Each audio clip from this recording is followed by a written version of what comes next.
Have you ever been nervous or felt fear when you've had to speak in public? And maybe you've been on a stage in front of a room full of people, or maybe you had to share a presentation in front of your coworkers. Or maybe you've been in a room full of strangers and they made you stand up and say who you are, where you're from, and what you do. Now, at some point, most people have felt what it feels like to be afraid to speak in public. For me, I grew up with a tremendous fear of public speaking.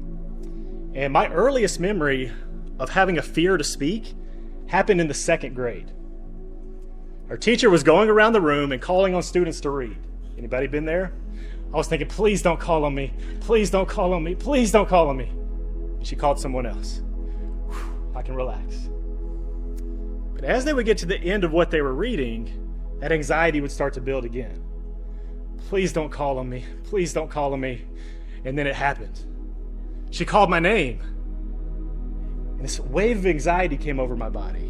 And as I started to read, I started fumbling over my words. And the more I tried to get it together, the worse it got. And I started hearing other kids laughing at me. And by the time I finished, I was so embarrassed. I remember thinking, I never want to do that again. And it created this memory early on. You're not a public speaker. This isn't for you. You just need to stay quiet. And I kept that memory for years to come.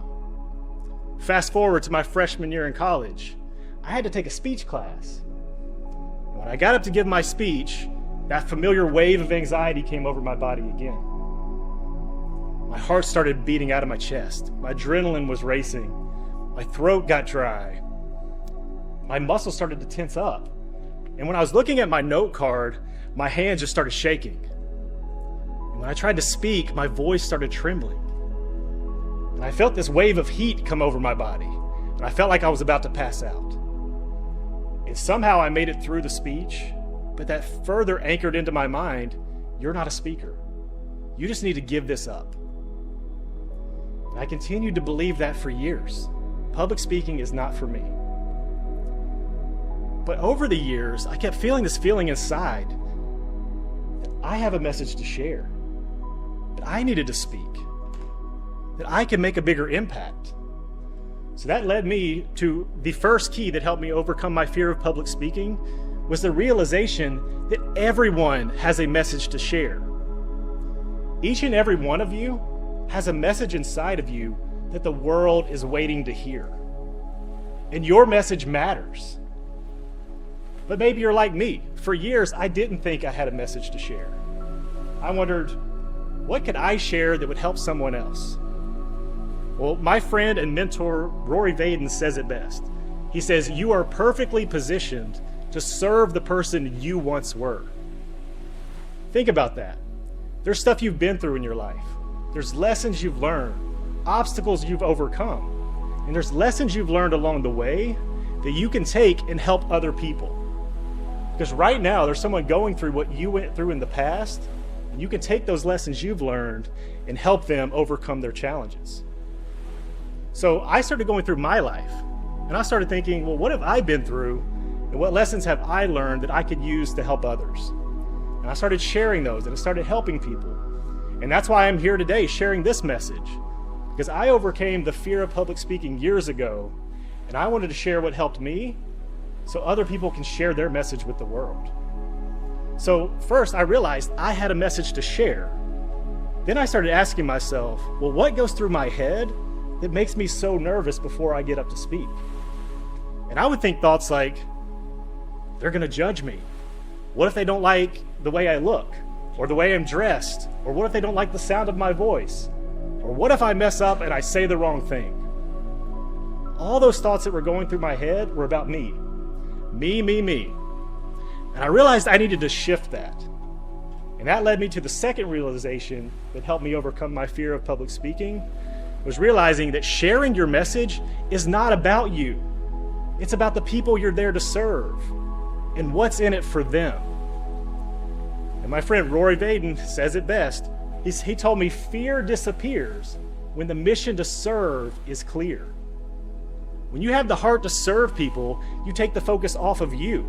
And you start focusing on what's the benefit that they're going to get by hearing my message. And that changed everything for me. When I took the focus off of me and I started focusing on what are they going to get out of my message, I realized if one person takes what I have to say and applies it to their life, it was worth it. So key number one is you have a message to share. Number two, your message is not about you, it's about the people you're there to serve. Now, the next thing I started to do was I started to study, well, what is fear? And fear is our body's natural response to danger. When our body feels danger, we go into the fight or flight response. And we get ready to run or fight for our lives. So I was studying, well, what are the common causes of fear? And the most common physiological responses to fear are increased heart rate, increased adrenaline, shallow breathing, muscle tension, sweating, dry mouth, and butterflies in the stomach. Well, I used to get most of those when I would get up to speak. And I started to ask myself, what other times do I feel those feelings? Well, I feel those feelings when I get excited. So I looked up, what are the most common causes or the common physiological responses to excitement? And they are increased heart rate, increased adrenaline, shallow breathing, muscle tension, sweating, dry mouth, and butterflies in the stomach. Our bodies go through the exact same physiological response in response to fear or excitement. So the way to tell the difference if it's fear is associated with a threat or danger, or if it's excitement, it's positive anticipation. So it all comes down to, am I in danger or am I looking forward to this? And that led me to the third key that helped me overcome my fear, was that I could transform my fear into excitement. So when you get up and you start to share your message and you feel those familiar feelings, what I used to do was say, oh, there's that fear again. Remember when you used to speak before? That didn't go so well. They're going to judge you. This isn't for you. Why do you think you should do this? And that fear would overtake me. But now what I do, I shifted that and I created a new story. So when I feel those feelings, I tell myself, you're excited. You're about to go out there and transform someone's life today. And now I really do get excited because I know that if I go out and if one person takes what I have to say and they apply it to their life, I can make a positive impact. So I want you to remember, when you get up and you start to feel those feelings, you have the ability to transform that fear into excitement. So if you're still wondering, why should I share my message? What impact do I have to make? Well, I want to take you back to 2012. At the time, I was giving the biggest talk that I'd given at that point. And there was an auditorium full of 200 people. And I was ready. I knew my message. My mission to serve was clear. I transformed my fear into excitement. And I went out there and I delivered. And at the end of the talk, a man came up to me. He said, Dr. Justin, I want to thank you for sharing that message. He said, I recently underwent quadruple bypass surgery. He said, when I was laying in the hospital bed, my family, they brought in my little grandson and they put my grandson on my lap. And he said, I looked at my grandson and I made a promise right then and there that I'm going to get my health back because I'm going to be around to watch my grandson grow up. And he said, what you just shared with me gave me exactly what I needed to get my health back. And not only did he go on to get his health back, at 65 years old, he completed the Ironman, which is a grueling race, which is a 2.4 mile swim, a 112 mile bike ride, and a complete marathon of 26.2 miles. Not only has he done one Ironman, he's gone on to do multiple Ironman races. And the reason I'm telling you this is because I never would have been able to make a difference in his life if I wouldn't have overcome my fear of public speaking. If I wouldn't realize I had a message to share. And if I didn't get out and start sharing that message, I never would have been able to help him. But just like that man needed to hear my message in that moment, there is someone that's desperately waiting to hear your message. There's a message inside of you that the world needs to hear. So I want you to ask yourself, what impact can I make? If I overcome my fear of public speaking and I start sharing my message with the world, what lives can I touch? What legacy can I leave? What positive impact can I make in the world? I want to leave you with one of my favorite quotes from B.J. Palmer.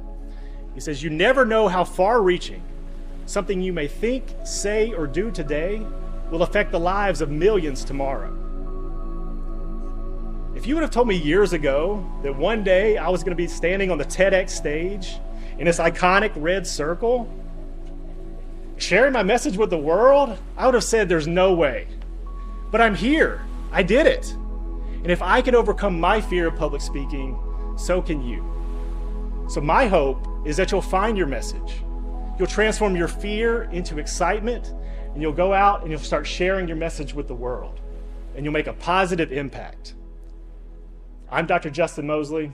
Thank you.